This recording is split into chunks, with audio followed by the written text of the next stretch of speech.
enem svojih prvih javnih nastopov po izvolitvi na mesto predsednika SD je Igor Lukšič, opirajoč se na dognanja šolskih marksističnih krožkov, razgrnil vizijo prihodnosti Evrope. Med drugim je Lukšič razložil, kako je razpadla linija Merkel-Sarkozy, ki da je bo v prihodnosti nadomestila nova orientacija Hollande-Obama. Do zdaj je šla v linijo Merkel-Sarkozy, ampak zdaj je ta linija na evropski ravni razpada, tako da Hollande in Obama, ki sta zdaj prevzela neko iniciativo, pomenita to orientacijo. Če vas je sklicevanje na tandem Hollande-Obama presenetilo, je kriva vaša nevednost. Najbrž še ne veste, da bo Nemčija leta 1945 spet prišla pod nadzor zaveznikov. Berlin bo zbombardiran, berlinski zid restauriran, checkpoint Charlie pa bo ponovno blestel v vsem svojem sijaju. Se vam zdi to nemogoče? Pravite, da je leto 1945 že zdavnaj minilo? Ja, res je. A kaj potem, če je minilo, če pa Lukšič tega ne ve? Še bolj odmevna pa je bila Lukšičeva napoved padca nemške kanclerke Angele Merkel.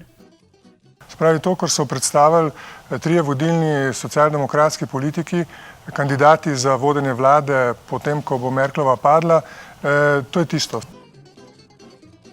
Drzna napoved našega no, kaj že je Lukšič? Kako to misliš? No to, kaj pravzaprav je? Politik, politolog. A to? Ja, politikant. Torej, drzna napoved padca kanclerke Angele Merkel v Nemčiji ni izvala pričakovane panike. Iz dobro obveščenih krogov smo izvedeli, da so Nemci sklenili počakati še na drugo mnenje mame Elke. Hočeš reči, da so, ko gre za vizijo cigani, bolj zanesljivi od marksistov? Tega ne vem, imajo pa bolj dodelano tehnologijo. Bolj dodelano tehnologijo? Ja no, vzod pogledajo ali pa v stekleno kroglo, pa je. Ciganka mi gatala na travi, ciganka mi gatala na travi, ciganka mi gatala na travi, da ja nemam sreće u ljubavi. Ciganka mi gatala na travi.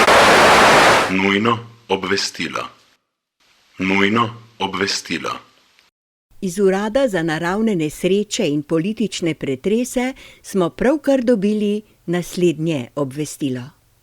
Urad za naravne nesreče in politične pretrese sporoča slovenski javnosti škandalozno novico, da varnostnik in šofer premierja Janeza Janše bivata v hotelu Dobrna, kar je za davkoplačevalce drago, saj stane njuna soba 48 evrov na dan, garaža pa 4,8 evra na dan, to pa skupno znese 1600 evrov na mesec.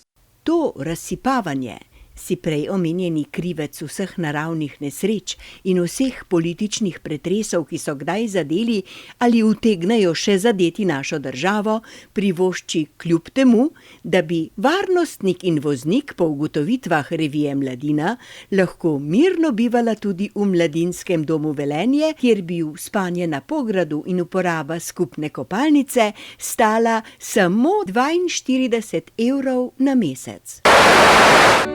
Ciganka mi gatala na travi, da ja nemam sreće u ljubavi. Najbrž bi bilo res dobro, ko bi Janez Janša šoferja in varnostnika preselil na pograde v Mladinskem centru. Nekaj bi se pa le prišparalo. Ja, prišparalo.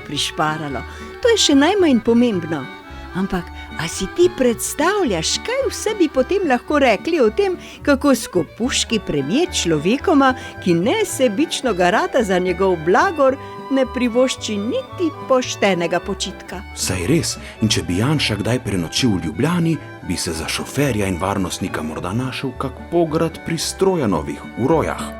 Hvala tebi, ciganko na travi, hvala tebi, ciganko na travi, Hvala tebi, ciganko na travi, al ja imam sreće u ljubavi.